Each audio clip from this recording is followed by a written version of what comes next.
Dito malinis na tayo dito mga tol, dito sa parapit nitong bubong dito sa huli, ano. So ayan, mapapansin natin, binuhusan namin ng TGM yan na kapal muna, ano. Pinakaparapit wall natin, sinipinis ni Ismael yan, plastering. So libilado na yan, dito sa dalawa, libilado na. Pati doon, libilado na din. So gagawin nyo, pipinturahan muna natin itong mga trusses ng primer. Pa-primer muna itong mga trusses bago natin lagagan ang yero. So okay naman yung ano niya, kisame niya, malinis. Wala namang ibig, sira yung kisame. So okay siya, lilinisin na lang natin ito. Bago natin ilagay yung yero mga to. Eh ang butas niyan, dati yan, kasi nagkaroon na sila ng tagas dito, no? Kaya ang ginagawa nila, binutas nila para maaral nila kung saan nanggagaling yung tagas. Okay.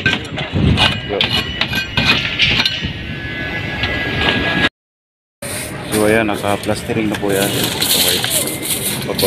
Paikot ko. Yan. Okay. Napaka-critical dito kumilos mga doon. Ayan yung kapit lang. Galit na galit na yung kapit lang. Tapos nangyayari. Hello?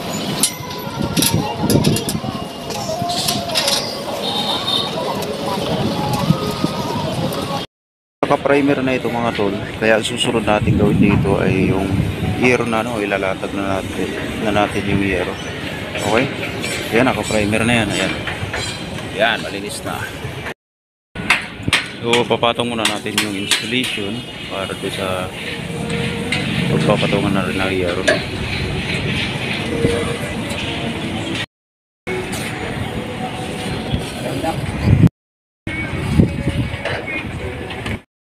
Wala na tayong tatabasin yan, diretso na yan, buo yan. Okay, akyat, kulay green, dark green. Yung putol po doon, dito. Yung putol. Up, ganda na kasi may hangin. Muntik na ako. Okay, okay ako atras. Yan, sige. Lagpas mo lang konti dito sa ano, gutter. Wala na tayong tagas to Lord, no? Ito, problema natin. Wala pala tayong ano. Wala pala tayong lagay dito. Magsasalo. Plasing, wala kang plasing sa ilalim. Plasing yan. Hindi, ito yan. May magsasalo dapat dito. Oo.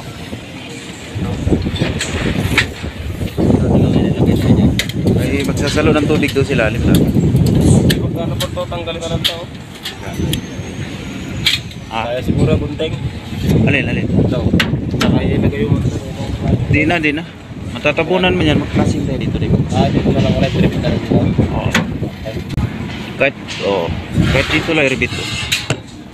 Ito kasi ibig ko sabihin yung kapak ng tubig. Oo. Kasing tayo. Sasalo tayo Oo doon. nga pala. Meron pala. Atras mo na konti. Sige. Katingin ko doon. Oo. Sukatan mo.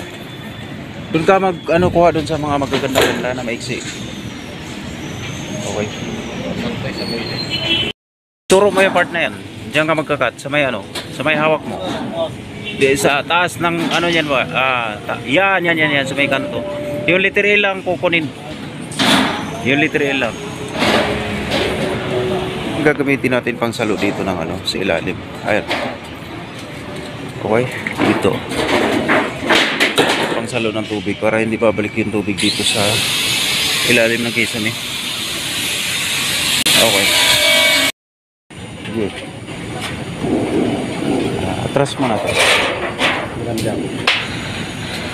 Bunteng. Hindi. Tawag. Hindi. Ito yung mataas din. Ay, di ka. May butas. Wala yan. May butas. Lalagyan na lang na yan. Sige, lalagyan na lang ng paligid. UP mo na to. UP mo na to, pataas. Yan. Yan yung sasalo na. Kasi maliit masyado yung klibi kasi. Kaya lagyan natin na.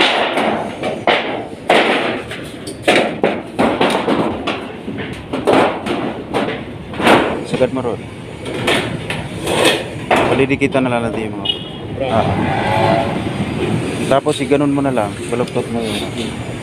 Para hindi papasok, hindi lalabas yung tubig. Malagod yung gabriel na. Ah, Huwag na yung barila. Ay, pang-repeat no. basta dikit mo lang. Yan. Pantay mo lang El, para mapadikitan natin. Oh. Kasi mahirapan tayo mapadikit pagka may tumulo eh. Tulad doon sa kabila. So okay. Yan. So gagawin natin, pa-flashing na lang natin yan. Okay, kumpiyansa ha. Madulas. Madulas. Hindi, sa ano yan? Sa pag ba-block screw yan. Saan mo na dyan?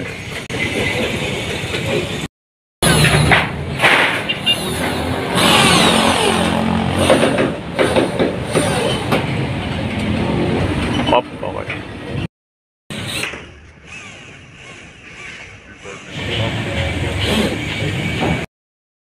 Sige, angat mga Lipores. Tamari isa ha.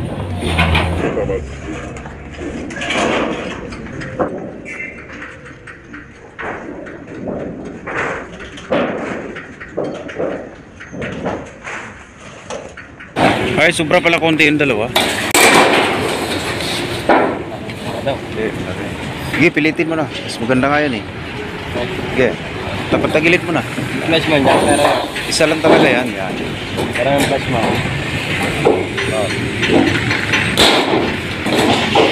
Mas maganda nga yung ganun. Madali na lang natin. Okay.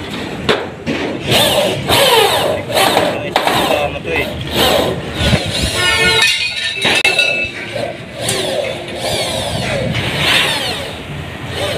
Okay.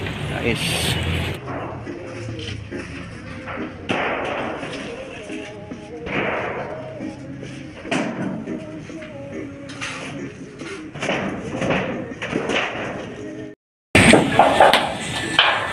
Kumplituhin mo yung ano, board. Yung bebe, Flat screw. Ay, yung ano, thick screw. Tanggal mo na pa ko. tanggalin mo na lang ba? Sige, magpanibago ka na dito. Sige, okay na yan. Diretso na. Tapos yan. Sealed na yan. Sige, banat. Okay. Yan, nadali mo, pare. Yan ha. Muna. So, bago ka mag-iupi, lalaban yan. Banatan mo na yung sprayer.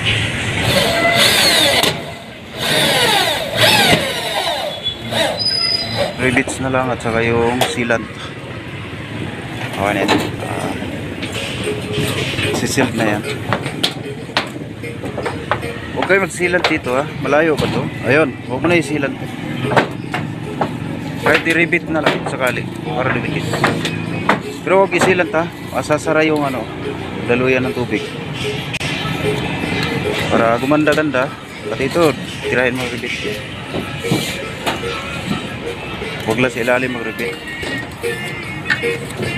Ano, ipasok mo yan? Ito. Ganun ba? Sige. Bago na lang palibago. Okay, sisiled na to. Okay na to. Sit sa takas to. Sealant na lang ang kailangan dito. Kaya kumpiyansa ha. May butas pa doon. Sealant na lang yan no. Ayan mga butas. Gumamit tayo dito ng ano, 1/2 na Hardiplex. Okay. So yung pinakakisamin natin ay 3.5 na Hardiplex din. So magkaiba ang kapal niya kasi doon sa sidings natin, ano, pinaka-cashboard natin. So paikot. Yan. So ngayon wala na tayong makikita dito na flashing sa labas. So magkaitsura lang yan dito sa part ng CR. Okay. Yun. At nakasentro yung pinakailaw natin. So yung pintuan. So yung hallway ng pababa dito sa roof deck, no? Okay. So pintura na lang kulang dito sa pinaka-cashboard natin. So yung parapet wall niya, naka-preparasyon na ito mga tol para dun sa ipa-final coating natin, ano, moldura natin sa tuktok ng parapet wall. So pag baklas ito lahat, saka na natin i-final coating, ano. Ito mapapansin natin dito mga tol, na GI pipe na yan, yun yung pinagkapitan natin ng monkey ladder. Kasi lahat din sa labas na yan, nire-retouch natin yung mga pintura. So parang nag-repaint tayo sa buong exterior wall na yan, ano. So pag nabaklas ito, susunod natin doon sa firewall na yan. So palabas, okay?